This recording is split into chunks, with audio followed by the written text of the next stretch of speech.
ஓமெனும் கரம் காட்டி நவசக்தி கணபதியை தினம் பாடினேன்.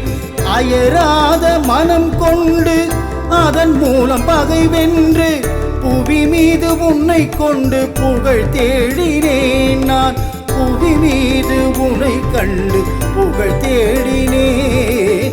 இசை மீட்டும் கைகளுக்குள் விளையாடும் கீதம் இதயத்தை தூய்மை செய்யும் ஓமெனும் நாதம்.